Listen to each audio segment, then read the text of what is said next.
فەرمانبەرانی حکوومەت لە واشنگتن دەستیان بە کارەکانیان کردەوە پاش درێژترین ماوەی داخستنی کارەکانی حکوومەتی ئەمریکا لە مێژوودا.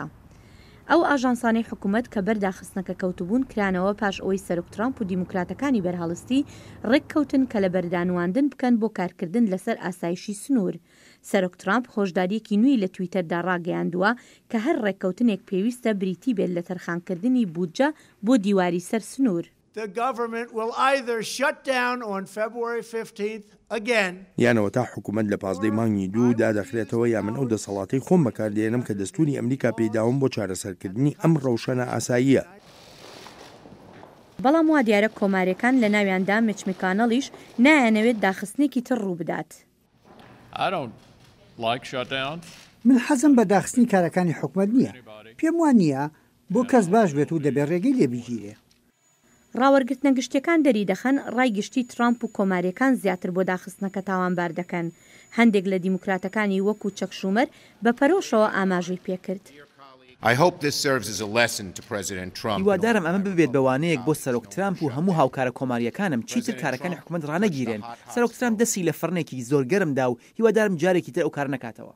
چەند ڕاوەرگرتنێکی گشتی نیشان دەدەن ڕێژەی پەسەندکردنی سەرۆک ترامپ گەیشتۆتە ژێر لە 40 و بڕوا دەکرێت زیانێکی درێژدەم لە ترامپ بدات.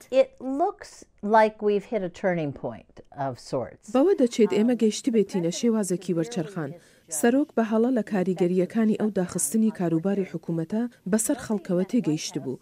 کەس لە کۆشکی سپی بەباشی و بەڕاستی لە گرنگی بەڕێوەچوونی کاروباری حکوومەت بۆ ئابووری ئەمریکا تێنەگەیشت بوون. ژمارێک لە پشتیوانانی ترامپ هیوادارن سەرۆک وانەیەکی وەرگرت بێت لە کاریگەریەکانی ئەو داخستنە و چاوەڕوانی ئەوە دەکەن قەرەبووی بکاتەوە.